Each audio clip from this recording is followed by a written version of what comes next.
안녕하십니까. 영남대학교 화학공학부의 정재학 교수입니다.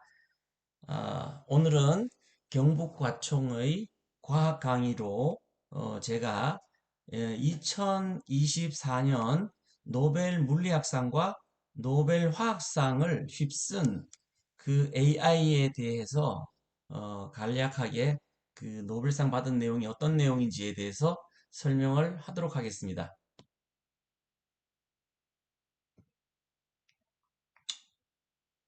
어, 그래서 우선 화면을 보시면 자료가 나와 있습니다. 우선 AI가 뭔지는 뭐 많은 분들이 다 아시고 계실 거라고 생각하지만 그래도 한번 짚고 넘어가겠습니다. 원래 이 AI라는 것은 인공지능이라는 얘기인데요. 어, 처음에 이 인공지능이라는 말이 나올 때는 이런 인간의 뇌를 모방한 뉴럴 네트워크라고 하는 인간 뇌 모방 시스템만이 아니었어요. 그때는 뭐 여러 가지 컴퓨터로 if된 논리라든지 에, 그 알고리즘들이 주로 많이 사용됐어요. 그런데 이렇게 저렇게 해봐도 진짜 기계가 사람처럼 이렇게 인식을 하고 판단을 하고 사고를 하는 것이 너무 안 됐어요. 안 된 이유는 뭐 여러 가지가 있습니다만은 일단 컴퓨터의 성능이 부족했고 두 번째 데이터가 많지 않았고 그 다음에 굉장히 혁신적인 알고리즘이 이제 세 가지가 잘 완비되지가 않았어요. 그런데 언제부터 이것이 성능을 발휘하기 시작했냐면은 이 뉴럴 네트워크라는 것이 이 소위 말하는 딥러닝 아주 그 신층 학습이라는 것을 이루면서 그렇게 발전하게 됐습니다. 그래서 이 뉴럴 네트워크라는 게 나온 것이 한 1980년도부터 나오긴 했는데 본격적으로 연구 개발이 되던 이 시대가 90년대 말입니다. 뉴럴 네트워크라는 것은 인간의 뇌가 어떻게 생겼는지를 1906년에 노벨 생리의학상을 탄 골지와 칼이라는 사람이 뇌세포를 염색을 해서 그 현미경으로 들여다보면서 이 뉴런이라는 게 뇌세포구나 하는 걸 알기 시작하면서부터입니다. 그런데 이제 이 뉴런들이 이 우리 인간 두뇌에 한 1000억 개가 있답니다. 1000억 개 정도 있는 이 뉴런들이 다 이렇게 나름대로 네트워킹 연결이 되어 있더라.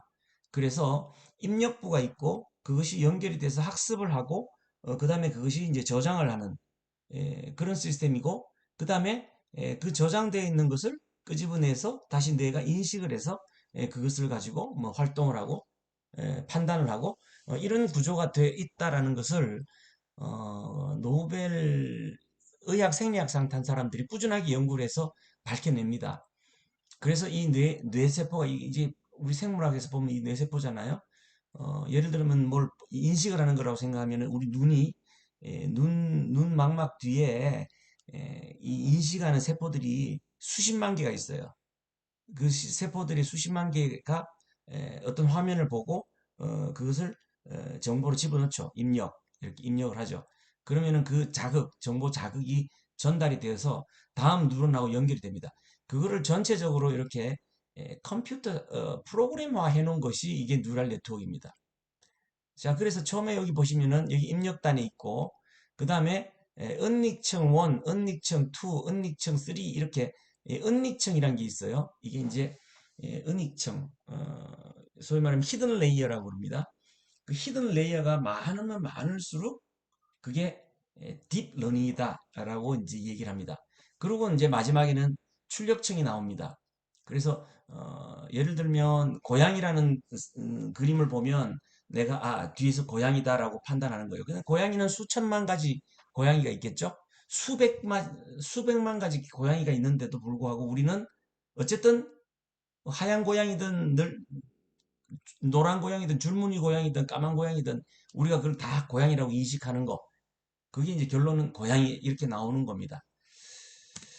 자, 그래서 이제 신경망이라는 것이 이제 뉴럴 네트워크라는 것으로서 나왔는데, 원래 뉴럴 네트워크라고 하던 것이 이제 2000년 들어오면서 이제 그게 거의 AI, 인공 신경망, 인공지능 뭐 이렇게 에, 얘기가 어, 단어가 이제 이렇게 정의가 돼 버립니다.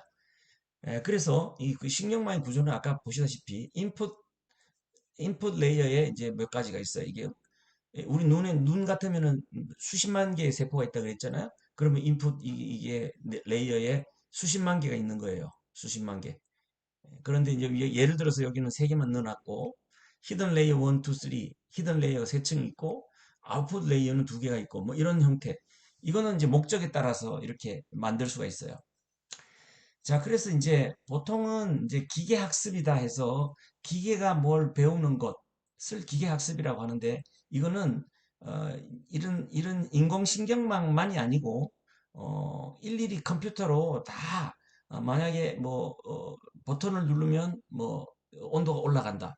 버튼을 두 번 누르면 온도가 그만 올라간다. 뭐 이런 식으로 돼 있는 것도 뭐 하나씩 다 컴퓨터로 프로그램 해 놓으면 그게 머신 러닝이에요. 기계 학습인데 이제 딥러닝이라고 하는 거는 이런 인공신경망에 의해서 일일이 다 학습을 시켜주지 않고 이 기계가 스스로 판단을 하고 스스로 학습하는 이 시점이 오면서부터 우리가 그걸 딥러닝이라고 합니다. 그래서 머신러닝하고 딥러닝하고는 조금 차이가 나는 것이 머신러닝은 좀 큰 겁니다. 이 딥러닝도 머신러닝 안에 들어있어요. 그런데 머신러닝, 이 딥러닝이 아닌 머신러닝도 있는 거예요. 여기 보시면은 개 모양이 있고 고양이 모양이 있습니다. 위에 두 개는 개고 밑에 두 개는 고양이입니다. 근데 이게 고양인지 개인지를 일일이 입력합니다. 요 놈은 개고 요 놈은 개고 요 놈은 고양이고 요 놈은 고양이고 그러면 특징을 추출합니다. 아 보니까 이 개는 좀 더 홀쭉하고 귀도 좀 더 뾰족하고 그러니까 다리도 좀 길고 뭐 이렇게 생겼어. 요런 거를 추출하는 거죠. 고양이는 그게 아니고 뭐 좀 통통하고 이렇게 생겼어. 목도 좀 두껍고 이렇게 생겼어. 뭐 이렇게 추출하는 겁니다. 이게 추출을 해서 기계한테 다 가르쳐 줍니다. 그러면 다른 이거 이 네 가지가 아닌 다른 게 툭 들어왔을 때 이건 고양이구나. 이건 개구나 하고 기계가 판단하는 것을 우리가 보통 머신 러닝이라고 합니다. 그런데 딥러닝은 그런 절차가 없습니다. 대부분. 물론 가르쳐 주는 건 있어요. 근데 이게 뭐 목이 짧고 목이 길고 다리가 짧고 이렇게 안 가르쳐 주고 그냥 줍니다. 얘는 개야. 얘는 고양이야. 이렇게 주면 지가 알아서 은닉청을 통해서 학습을 합니다. 근데 이거 학습이란 게 뭐냐면 요 노드들의 갖고 있는 값들을 최적값으로 변화시키는 겁니다. 처음에 이제 두 개, 세 개밖에 없을 때는 실수를 많이 해요. 그런데 이게 만 개, 2만 개, 5만 개, 보통 3만 개가 넘어가면 거의 학습량이 우리 인간만큼 똑똑하게 답을 한다고 합니다. 자, 그래서 이 딥러닝은 2000년대부터 발달했고 2000년대부터 딥러닝이 발달하면서 입력청, 은닉청, 출력청을 활용하여 데이터를 학습하는 것을 딥러닝이라고 합니다. 자, 그래서 인공지능이 있는데 인공지능은 굉장히 큰 내용이에요. 큰 내용 안에 머신러닝이 있고 그 안에 딥러닝이 있고 이게 다 부분 집합이에요. 그래서 이게 이제 인공지능이라고 하는데 옛날에는 인공지능이 지금 생각하고 있는 우리 뉴럴 네트워크 소위 이 딥러닝에 해당하는 이 뉴럴 네트워크만이 인공지능이 아니었어요. 다른 것도 인공지능이라고 얘기했어요. 그러나 성능이 점점 좋아지다 보니까 이제는 아무것도 다른 건 안 쓰죠. 그냥 이제 우리 이 뇌를 모사한 인공지능을 쓰게 되는 겁니다. 그런데 이 뇌를 모사한 인공지능을 쓸 때 학습법이 있어요. 지도학습이 있고 비지도학습이 있고 강화학습이 있어요. 지도학습은 뭐냐면 아까 3만 개의 고양이 사진을 고양이라고 다 알려주는 겁니다. 고양이야, 이건 고양이야, 이건 고양이야. 고양이가 보면은 뭐 똑바로 앉아있을 때도 있고 빵처럼 동그랗게 옹그렸을 때도 있고 점프할 때도 있고 여러 가지 종류잖아요. 그걸 다 고양이야, 고양이야, 고양이야, 고양이야 하고 소위 말하면 캡션을 단다 그래요. 그게 이제 소위 말하면 우리가 말하면은 이제 노동이다 이거죠. 막노동이다 이거죠. 막노동 작업을 해야 돼요. 그래서 그거는 지도학습이라 그래요. 비지도 학습은 가장 기본적인 것만 가르쳐주고 자기가 자꾸 판단 실수를 하는 거예요. 자기가 붙여요. 아, 이거 고양이일 거야. 그런데 보니까 아니네. 틀렸네. 그럼 바꿔야지. 이거 고양이일 거야. 맞네. 아, 그러면 내가 맞췄네. 이게 이제 비지도 학습이에요. 강화 학습은 뭐냐면 비지도 학습을 하는데 맞으면 점수를 확 더 줘요. 그게 이제 강화 학습이에요. 최근에 나온 얘기들이죠. 자, 그런데 이제 이 딥러닝이 서론이 좀 길었습니다. 그런데 이 딥러닝이 이번 노벨상하고 어떻게 관계되느냐? 두 개가 관계돼요. 하나는 알파고 아시죠? 딥러닝이 발전했는데 알파고가 우리 이세돌을 이겼습니다. 알파고를 이긴 그 프로그램을 짠 사람이 허사비사라는 사람이죠. 그 사람이 누구냐면은 구글의 딥마인드라는 그 인공지능을 하는 자회사입니다. 자회사의 사장이에요. 그 사람이 노벨 화학상을 탔습니다. 이 사람은 화학은 하나도 몰라요.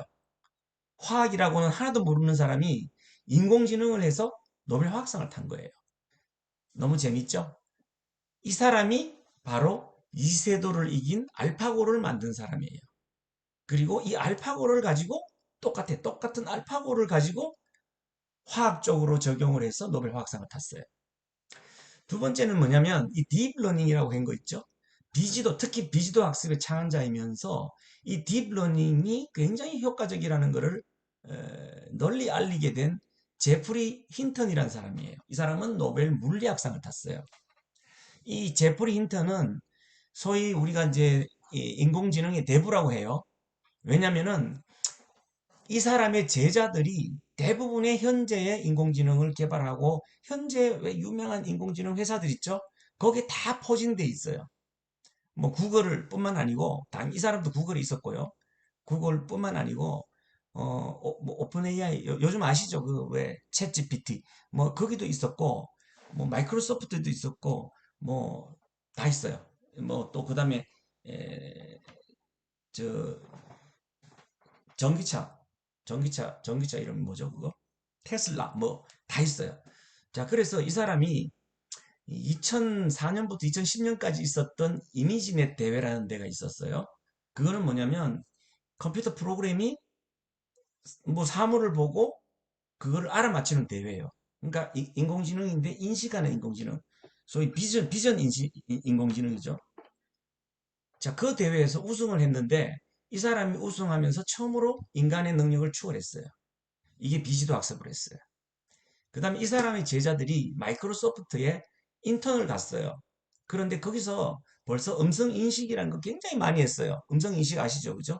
막 말하면은 인식해서 그거 타이핑도 되고, 그 다음에 그대로 또 복원도 해주고, 정재하기가 한마디 하면, 한마디만 했는데도 내 목소리로 막 대화하는 음성을 다 재생해주고 하는 기술이에요. 그래서 그걸 하려면 음성 인식을 해야 되잖아요. 그런데 사람보다도 더 인식을 잘 하게 된 것이 제자들이 마이크로소프트에 인턴을 갔는데 이 제자들이 힌턴의 제자들이 딥러닝을 했겠죠. 그래서 딥러닝으로 해보겠다 그랬더니 그 당시 마이크로소프트에서는 콧등을 끼면서 박사급이 많은 박사급 인사들이 우리가 10년 동안 해도 안 되는 걸 네가 뭘 하냐, 네 학생들이 뭘 하냐, 야 그런 거 하지 마라 그랬는데 어떤 한 사람이 학생들이든 뭐든 재밌잖아 한번 해보라 그러자 하고 시켰는데 그 방학 동안에 인턴십 동안에 그 수십 년 동안에 마이크로소프트 박사진이 했던 것보다 더 인식률이 좋은 결과를 얻어낸 거예요. 그리고 그 결과가 인간의 능력을 추월한 겁니다. 그 대단한 거죠. 사실은 이 근간으로 해서 노벨 물리학상을 타게 되는 겁니다. 우선 인식하는 거 어떻게 하는지 한번 잠깐 살펴볼게요. 여기 보면은 트위티라는 요 병아리가 있죠. 요 병아리 그림이 과연 도날드일까, 구피일까, 트위티일까 요걸 맞추는 이 인공지능 방법이에요. 그런데 보통 이렇게 비주얼 그 사진을 인식하는 거, 장면을 인식하는 거, 보는 거, 비전이라 그러죠. 이거는 우리가 보통 컨볼루셔널 뉴럴 네트워크라는 걸 써요. 합성곡 신경망을 써요. 이 합성곡 신경망은 아주 부분적인 특징을 찾아내서 그것을 강화해요, 학습을. 그래서 그걸 갖다가 여러 가지 층을 거쳐 가지고 요 값을 마지막에 값을 매겨 가지고 요 값이 몇 점인지를 봐요. 몇 점인지를 보면 요 그림은 쫙 계산해서 볼 때 도날드가 0.2점 나오고 구피가 0.1점 나오고 트위티가 0.7점이 나왔어요. 그래서 이건 트위티라고 판단해주는 요런 방법을 쓰게 됩니다. 우리가 손으로 쓴 숫자 있잖아요. 1, 2, 3, 4, 5, 6 날려 쓰기도 하고 아주 그 여러 가지 활자체가 있잖아요. 그런데 쓰다 보면은 이게 2인지 3인지 모르겠게 이상한 것도 있잖아요. 그런 거를 여러 개를 이 컨볼루셔널 뉴럴 네트워크로 학습을 시키면 이게 진짜 2인지 9인지 1인지를 알아내 주는 거예요. 이런 어떤 형태로 뉴럴 네트워크를 통해서 이미지 인식을 하는 겁니다. 자, 그런데 그걸 하기 위해서는 가장 중요한 것이 처음에 한 3만 개 정도 되는 학습을 해야 됩니다. 이 자를 여러 개로 흘려 쓰고 똑바로도 쓰고 삐뚤로도 쓰고 이걸 막 학습을 시켜서 아, 이는 이렇게 생긴 거야. 아, 이는 이런 거야. 하고 그 픽셀 하나하나를 블록으로 만들어서 그 중에서 특징을 집어내 가지고 그것이 맞는지 안 맞는지 틀리면은 다시 그 웨이트 값을 조절하고 틀리면은 웨이트 값을 조절하고 해서 이 에러가 최소화가 되도록 훈련을 하는 과정이 있어요. 그걸 위해서 우리 라벨링을 해줘야 돼요. 과거에는 이 라벨링을 100% 사람이 수행했어요. 여기 보시면요. 그런데 최근에는 사람이 라벨링을 한 10, 20%만 하고요. 알고리즘 지가 세미 오토로 라벨링을 자기가 합니다. 그래서 이거는 이제 지도 비지도 학습, 소위 지도 학습, 비지도 학습이 복합됐다고 해서 지도 비지도 학습이라고 합니다. 이런 연구들이 많이 하는데요. 제가 하나 특별히 보여드릴 게 있습니다. 제프리 힌턴하고 이그 지도 비지도 학습, 비지도 학습을 연구를 했는데 제프리 힌턴과 또 쌍벽을 이루는 팀이 바로 이 알파고를 만든 딥블루예요. 구글의 딥마인드예요. 죄송합니다. 구글의 딥마인드가 아타리라는 회사의 벽돌 깨기 게임 있죠. 이거 다 여러분 많이 해보셨을 거예요. 어릴 적에. 이거를 에, 그 어, 지도 학습을 하지 않고 그냥 비지도 학습으로 여기서 벽돌을 빨리 깨면 좋은 거야. 벽돌을 다 빨리 깨는 방법을 찾으면 네가 잘한 거야라는 그 훈련만 했어요. 훈련만 하고 비지도 학습을 이걸로 실천을 했습니다. 실행을 해봤습니다. 자, 그랬더니 어떻게 되는지 한번 보겠습니다.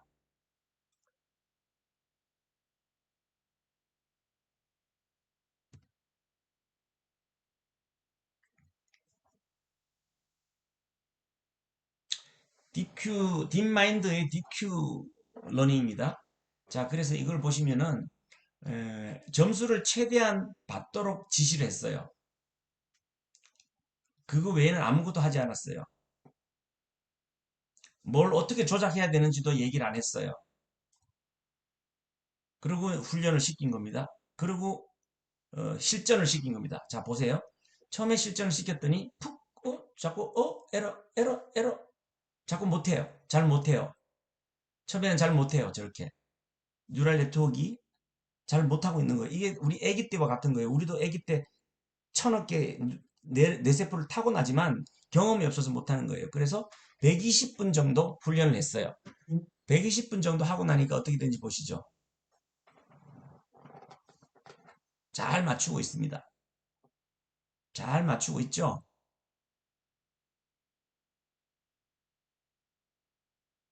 공을 잘 아주 그 잘 벽돌 깨기를 하고 있어요. 그런데 뭔가 조금 부족한 것 같아요. 240분 했습니다. 240분 했더니 어떤 현상이 있는지 한번 볼까요? 벽돌 깨기를 기퉁이를 깨기 시작합니다.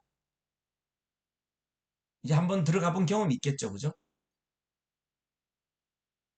전 모서리 안으로 집어넣는 걸 하는 거예요, 이렇게. 이게 바로 비지도 학습입니다.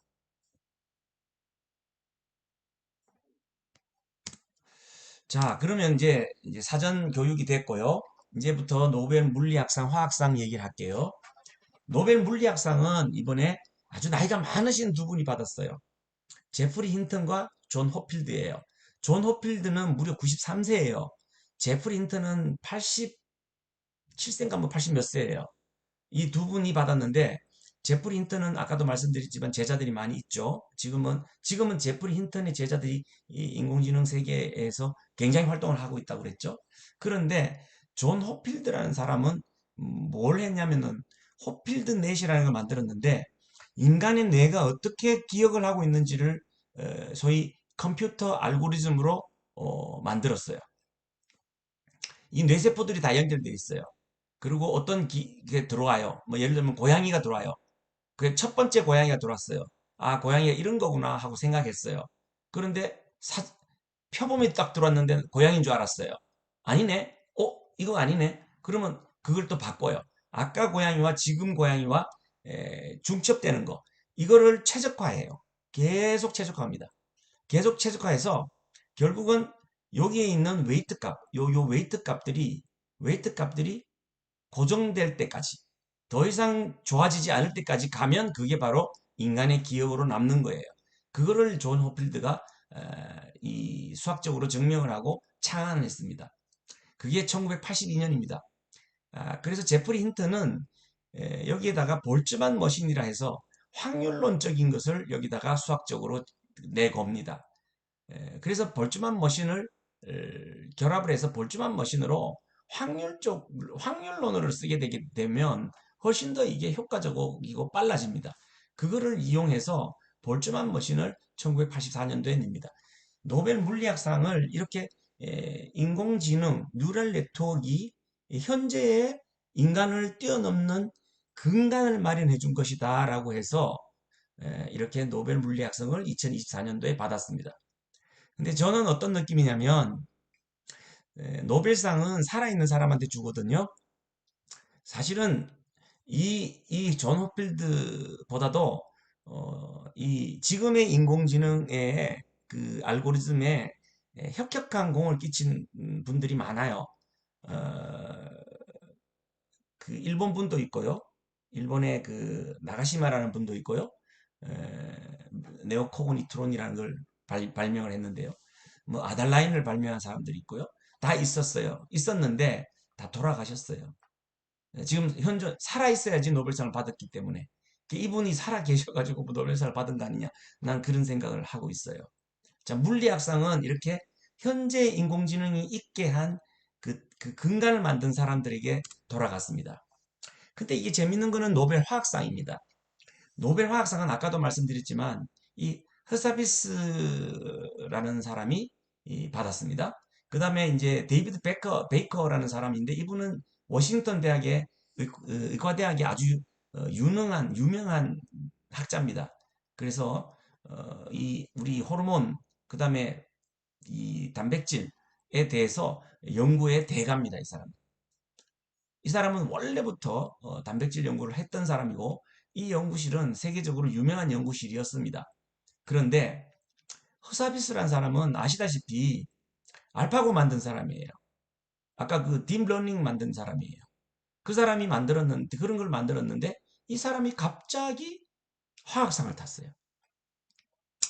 어떻게 해서 화학상을 tas냐면 이 사람이 알파고를 만들고 이세돌을 이기고 나서 여기 지금 보면은 그 알파고 할 때 알파고하고 이세돌이가 대국을 떴을 때 그 판이거든요. 바둑판이거든요. 그 뒤에 이세돌이가 사인을 해서 허사비스한테 이렇게 하나 이렇게 증정하는 거예요. 그런데 이게 의미가 커요.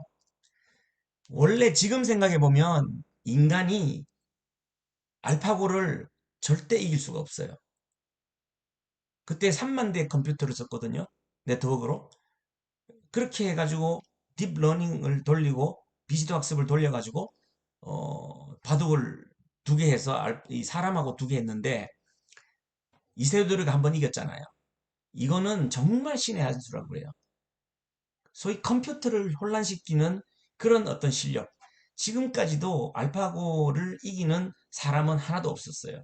근데 이세돌이가 4대 1로 지긴 했지만 1승을 했다는 건 어마어마한 거예요. 아마 이 허사비스가 여기 지금 웃고 있는데 허사비스가 아마 이세돌이의 그 실력에 놀란 걸 거예요. 분명히. 그런데 어쨌든 이 허사비스가 알파고를 만들어서 센세이션을 한번 일으키더니 그 다음에 딥마인드 사장이 돼가지고 개발한 것이 바로 단백질을 예측하고 합성하는 알고리즘인 AI입니다. 그런데 허사피스가 그걸 할 수 있게 도와준 사람이 존 점퍼인데 이 존 점퍼는 생리학을 공부를 했어요. 그래서 단백질에 대해서 해박한 지식을 갖고 있는 젊은 사람입니다. 30대입니다. 그러니까 아무리 그래도 그냥 공부했다는 거지 박사를 받았다는 거지 이렇게 노벨상을 탈 정도의 그런 어떤 연구자는 아니에요. 아닌데 알파고를 만드는 AI를 개발하는 팀에 들어가서 둘이서 꽃을 피우게 된 겁니다. 자, 지금부터 그러면 단백질이 뭔지를 좀 설명을 할게요. 여러분 뭐 단백질 다 아시죠? 우리 3대 영양소잖아요. 근데 단백질을 분해하고 분해해보면 뭐가 나올까요? 가장 작은 단위가 아미노산입니다. 아미노산을 또 분해할 수도 있죠. 그러면 이제 탄소, 산소, 수소 뭐 이렇게 나옵니다. 그 탄화수소죠. 뭐 우리가 그 스테치, 그 녹말을 먹어도 단백질이 되거든요. 운동을 열심히 하면 되는데 좀 힘들어서 그렇지. 그런데 아미노산을 단백질을 직접 섭취하면 아미노산으로 분해되는 거를 다시 재조합을 하기 때문에 단백질이 잘 되죠. 잘 만들어지죠.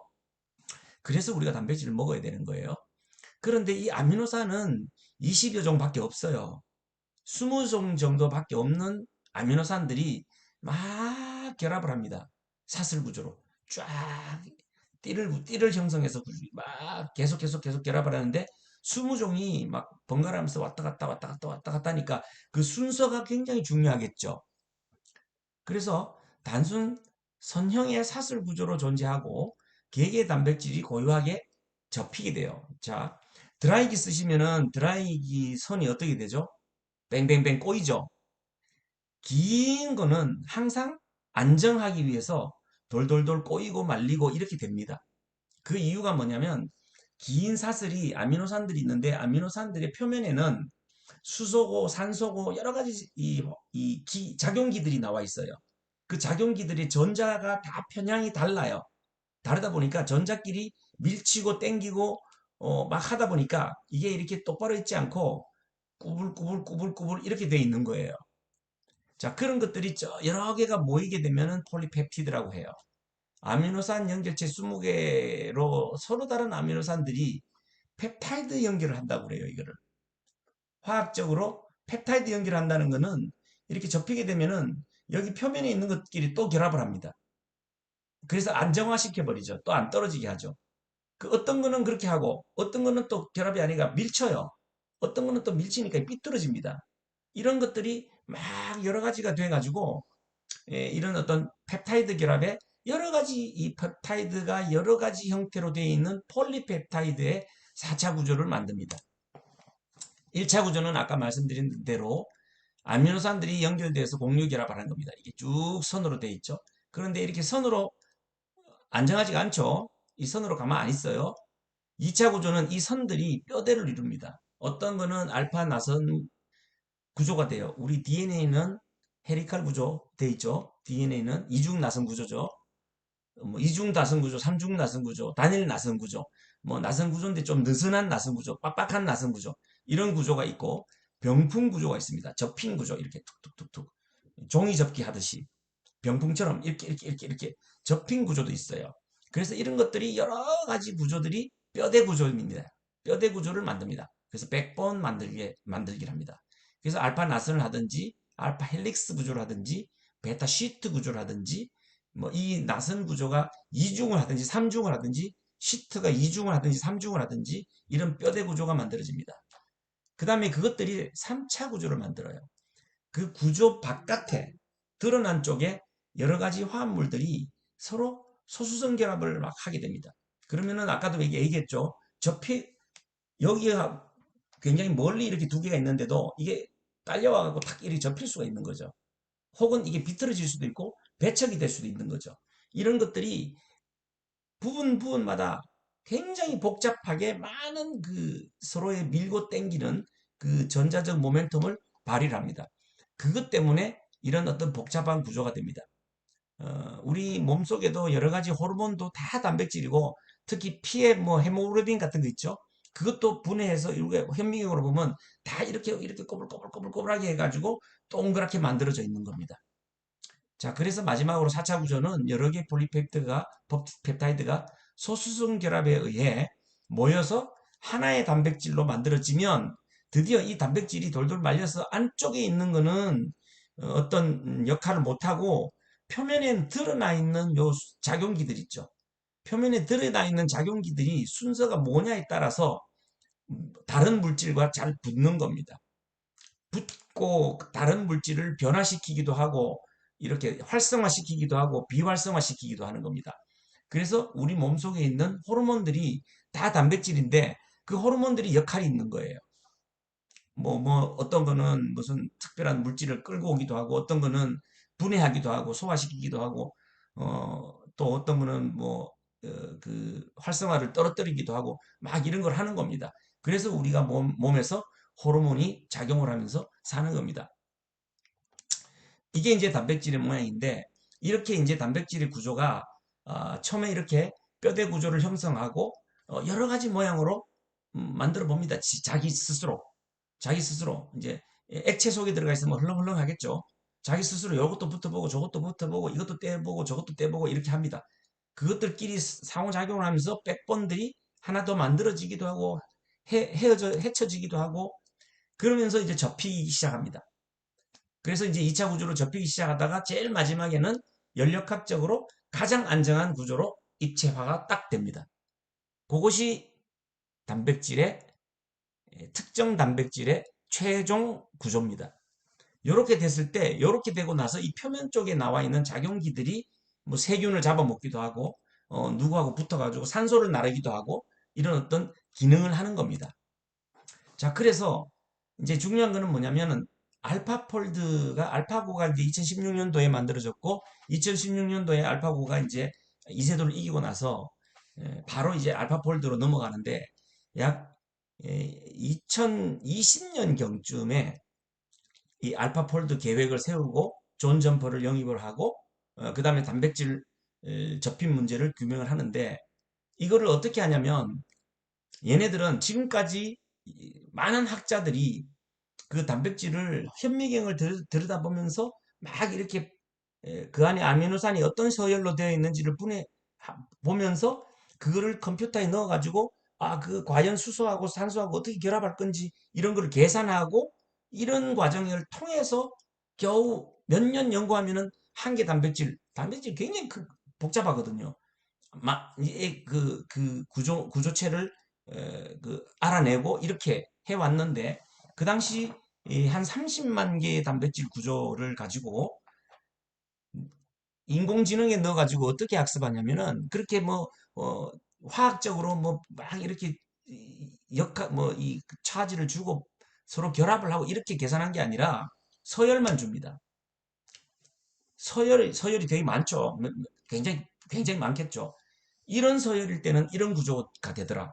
저런 서열일 때는 저런 구조가 되더라 하는 걸 한 30만 가지를 쫙 집어넣어서 훈련을 쫙 시킵니다. 그러고 나서 새로운 거 서열을 딱 주면 지가 알아서 구조를 만들어 해석해 주는 게 알파폴드입니다. 그래서 이거는 과학적 아주 그 내용, 그 안에 화학에 대한 아주 깊이 있는 학문의 내용을 넣지 않고 지금까지 나와 있는 걸 가지고 훈련을 했는데 생각보다 너무 잘 맞추는 거예요. 그래서 지금까지 나와 있던 걸 다 해봤는데 거의 다 맞았대요. 90 몇 퍼센트 다 맞았고 얘들이 알파폴더 1, 2, 두 개까지 만들 때까지 약 2년 동안에 2억 개 이상의 단백질 문제를 다 규명을 했어요. 너무 놀란 거예요. 너무 획기적인 거예요. 그래서 아까 아이고 죄송합니다. 베이커라는 그 학자가 원래 베이커라는 학자는 계속 그 현미경을 들여다보고 연구를 하고 있었거든요. 그러다가 알파폴드에 너무 감동을 받은 거예요. 그래서 이제 이것도 대회가 있었어요. 단백질 구조 규명 대회. 그런데 지금까지는 다 여러 가지 방법으로 뭐 시약을 쓰기도 하고 막 이런 학자들이 화학학자, 의학학자, 생리학자 이런 사람들이 막 참여해서 1등하고 2등하고 차이가 요만큼 차이 나고 간신히 1등하고 이랬는데 알파폴드가 들어가는 순간 알파폴드가 대번 1등을 하면서 2등하고 격차를 거의 50% 이상 성능 차이를 내면서 1등을 하는 바람에 존 베이커가 너무 감동을 받아서 나도 이거 해야겠어 하고는 이 소위 AI를 가지고 여기다가 접목을 합니다. 왜냐하면 존 베이커 연구실에서도 많은 그 단백질의 그 형태, 접힌 문제 이걸 갖다가 인공지능이 아닌 다른 문제로 연구를 해 왔거든요. 그 데이터가 많단 말이에요. 그래서 이 작업을 같이 한 사람이 여기 밑에 있죠. 우리나라에 지금 현재 서울대에 있는 서울대 화학과에 있는 백민경 교수가 그때 존 베이커와 같이 함께 공동 연구를 했던 것이 바로 이 로제타 폴드입니다. 그런데 좀 아쉽죠? 이렇게 공동 연구했으면 웬만하면 저 같으면 백민경 교수도 같이 노벨상 받자 이렇게 했을 텐데 어떻게 존 베이커는 자기 혼자 받았어요. whatever. 우리나라도 이제는 많이 왔다 이거죠. 이제는 노벨상 탈 때가 다 됐어요. 원래 한강이 노벨 문학상을 탔잖아요. 이제는 과학에서도 의학에서도 노벨상을 곧 타게 될 날이 곧 올 거다. 자, 그래서 알파폴드를 만든 허사비스는 알파폴드 1, 2까지는 이제 오픈했어요. 그러니까 이제 알죠. 존 베이커가 그걸 갖다 썼죠. 근데 알파폴드 3부터는 오픈 안 해요. 이제 유료로 합니다. 유료로 하고 훨씬 더 성능이 좋대요. 그러니까 지금까지 만들어져 있던 거 다 하고 거의 그 지금까지 만들어지는 우리가 아는 단백질이란 단백질 한 2억 개는 얘가 다 지금 규명을 했고 이제 앞으로는 미지의 것들을 지금 해 나갈 거라는 거죠. 자, 그러면 로제타 폴드는 또 뭘 했냐? 로제타 폴드는 홍역 바이러스, 그 다음에 에이즈, 여러분 에이즈 아시죠? 면역 결핍증. 이런 거에 대한 단백질 규명을 로제타 폴드를 넣고 계산해서 알아낸 겁니다. 자, 이제 알아낸 것까지는 다 된 거예요. 근데 이 중요한 건 뭐냐면 HIV, 예를 들면 면역결핍 바이러스, 에이즈 바이러스의 완전한 모양을 알면 이거를 정복하는 것은 쉽답니다. 완전한 모양을 알면 그 작용기들이 있으니까 거기에 여러 가지 약물들이 어느 약물들이 적용할 것이라는 것에 대해서는 굉장히 빨리 찾아갈 수 있대요. 그래서 이 화학 연구는 앞으로 여러분들이 우리가 특히 저도 마찬가지지만 우리 수명을 늘리고 그다음에 이 불치의 병을 다 정복해 나가는 첫 단추가 된 것이 바로 이 노벨 2024년 화학상인 겁니다. 너무 놀라운 거는 2024년 화학상을 화학이라고는 손톱만큼도 모르는 허사비스가 이루어낸 업적인 겁니다.